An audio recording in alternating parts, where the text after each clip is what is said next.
Every day, we're surrounded by sights and sounds we take for granted. But imagine a world without sound, and imagine being a child growing up in that world. How will he learn? How will he communicate? Will he be safe? At the Beverly School for the Deaf, we've been helping hearing-impaired children overcome these obstacles since our start over 100 years ago, when founder William Sweat, himself a deaf man, held to his conviction that deaf children are entitled to the same high quality of education that is offered to hearing children. Sunday, right, Jeremy? Today, our school welcomes hearing-impaired and multi-handicapped children from infant and toddlers to secondary school children. The Beverly School for the Deaf is located on the harbor front of Beverly, Massachusetts, about 40 minutes from downtown Boston. The school has several custom-designed programs for hearing-impaired children.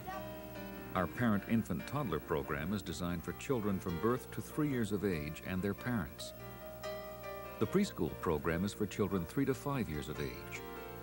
The elementary, middle, and upper schools prepare children for further education. And the ADAPT program, a diagnostic and prescriptive training unit, is designed for multi-handicapped children ages 3 to 21. Our residential program is a 4-night boarding option offering training in daily living skills. Where's Grover's donut? This one? Thank you.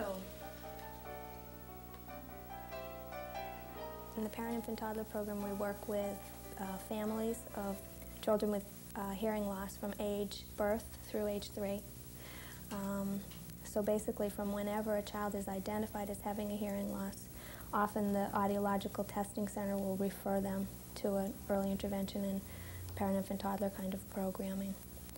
And at that point, we work with the family as a unit, so that we're working with the parents and giving direct service to the children in terms of developing communication skills. Parents at that point, of course, are going through all sorts of an emotional upset, and there's a lot of counseling involved, a lot of peer support with parents, other parents that have already been enrolled in the program, so that they're able to meet another family that's going through the same sort of thing that they are. The later you identify a child with a hearing loss, the more language has been lost. So ideally, you're going to try to identify a child as soon as possible. The majority of our language is already done by 3 years old. So when you identify a profoundly deaf child at 3, it's going to be a long road back with language. To learn the English language is a very complicated process for someone who does not hear it. Learning language happens rather naturally for the young child who hears, and all of a sudden at the age of 12 months or 15 months begins to talk. And from the time that young children learn language and speech, their development proceeds very, very rapidly.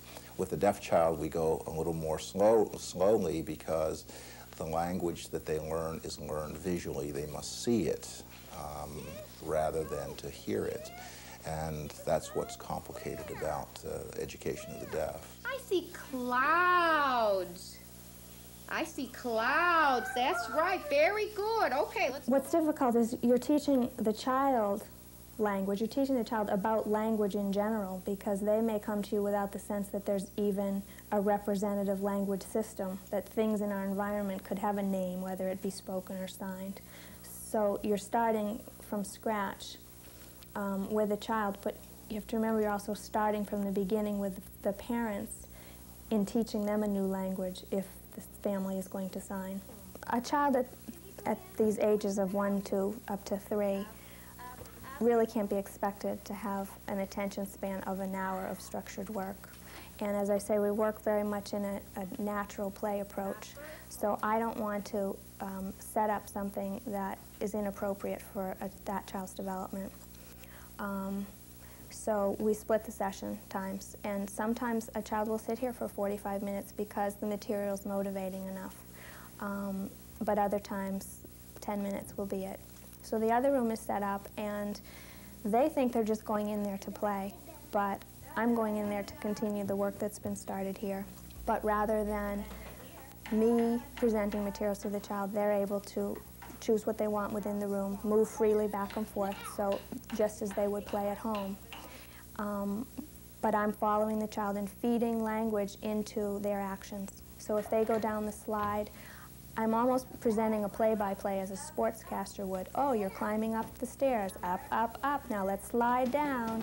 Listening all the time to that language, presenting it visually, and hopefully modeling for parents who are always here watching the session how they can interact a little bit more at home without setting up lessons and them becoming teachers.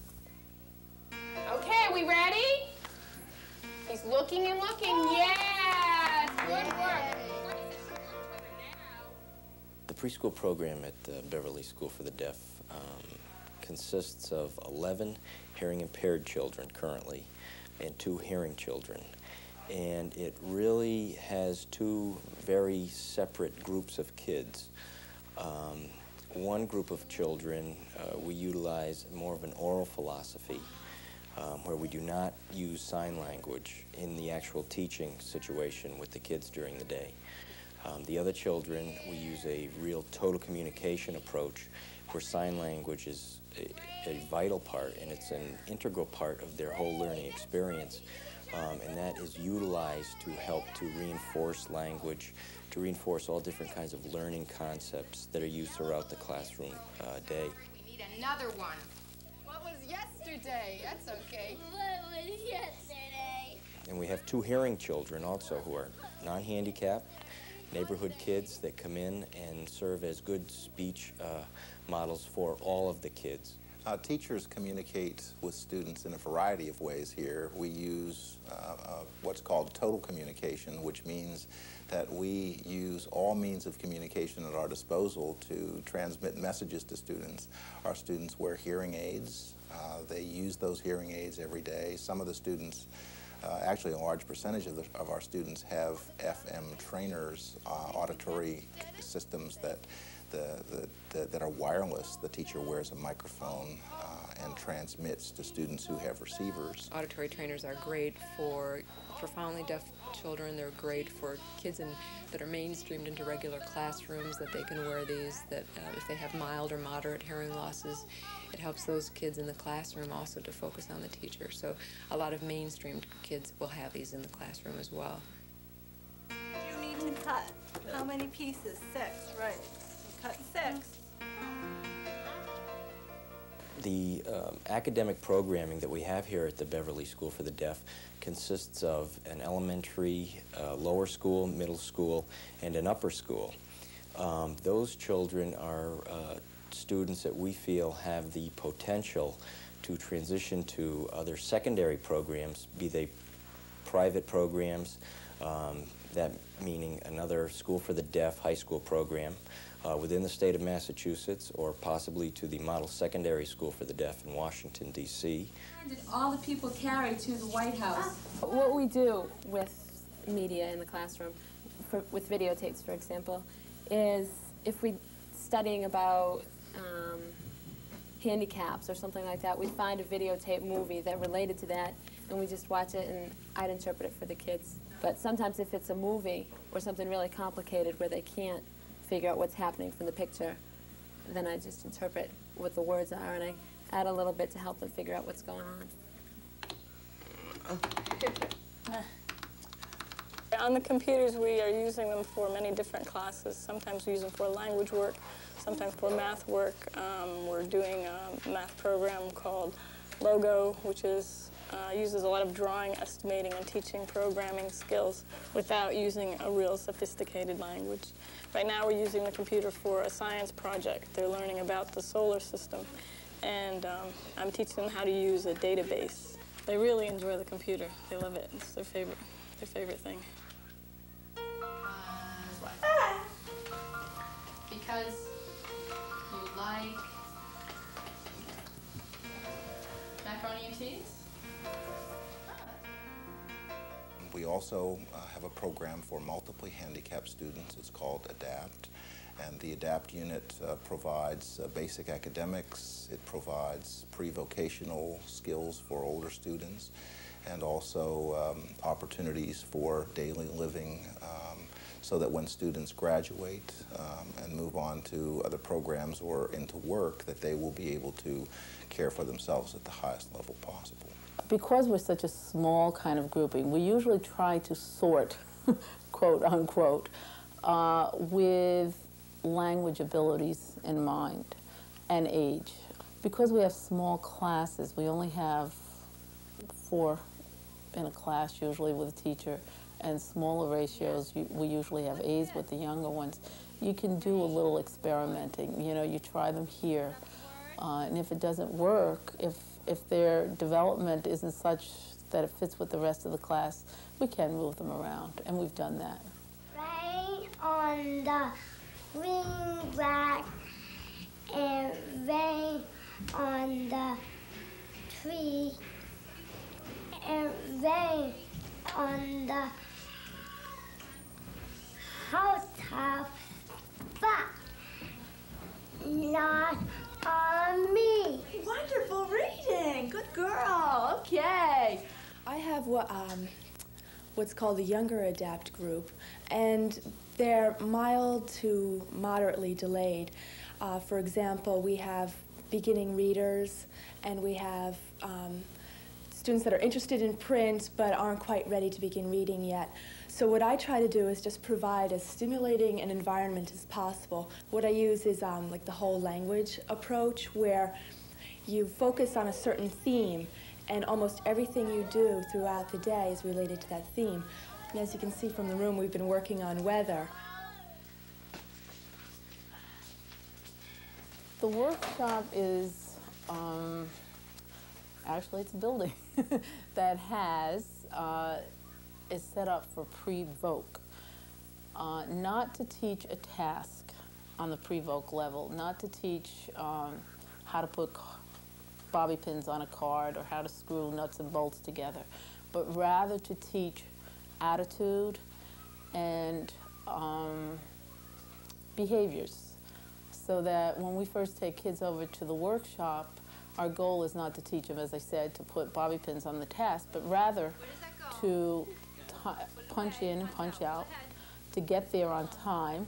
In the beginning, they need assistance to walk over, but later on we try to develop, you know, some independence. And then really one of our most important goals for the workshop, at least in my opinion, is to help them understand the concept that working gets you money. This is the workshop store. The children work and get paid once a week. They work on a delayed pay schedule. They learn how to work on a delayed pay schedule.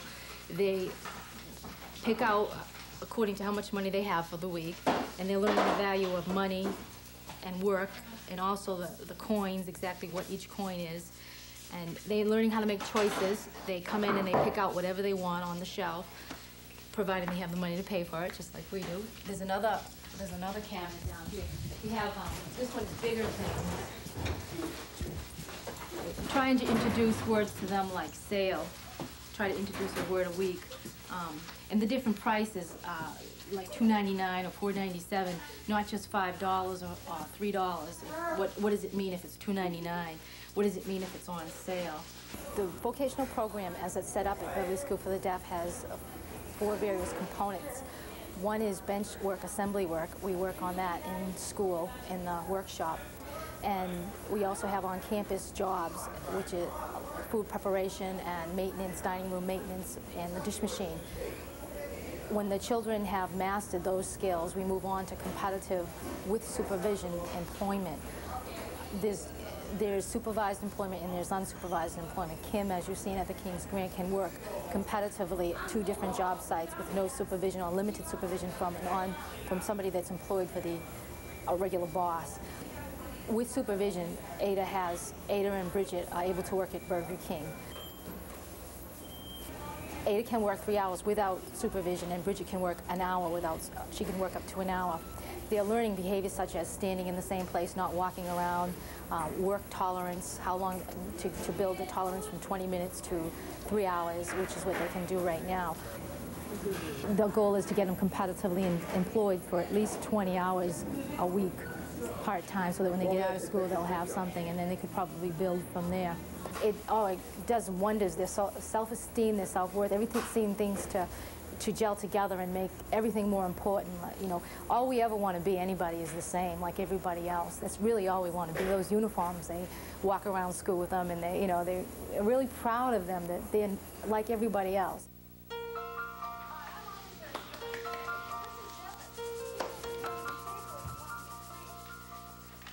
Our residential program is a 4-night boarding option. Students come to school on Monday morning and at the end of the school day arrive at the residence hall and spend Monday night, Tuesday night, Wednesday night, and Thursday night in the dormitory. And then at the end of the school day on Friday, they'll go home for the weekend. In the residential program, we provide students with appropriate living accommodations and a program of activities that includes recreational opportunities both on and off campus. Students learn about daily living skills. They learn about how to get on with each other and participate in a variety of social activities. Hopefully, we will be able to train our kids, most of them, in semi-independent living with the group home, sort of group home that we're setting up in the dormitory, to give them that experience so that when they leave here, they can move into a group home of some kind, or better yet, into a cooperative kind of home.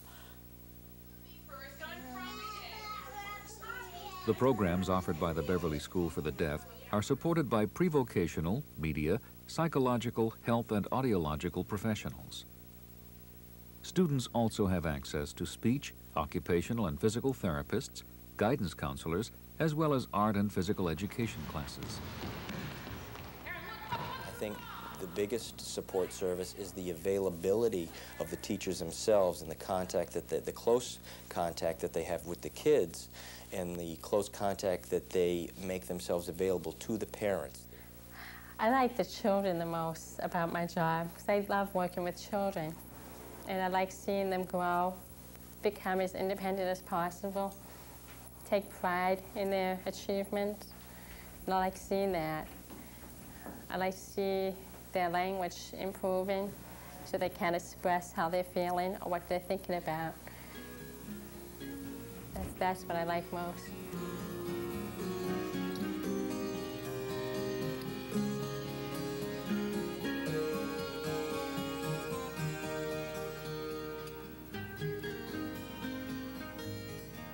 For many of the kids, they've never had friends, and they don't even know what it's like to have a friend. One of the students that is here now, the parent came in, she was really hesitant because the student was in a mainstream program before. And she was questioning, you know, should we really put her in a school that's, you know, so few kids and they're all signing and so forth. Within about 3 months, she came to me and she says, you know, it's the best thing that has ever happened to my kid. For the first time in her life, she has a friend.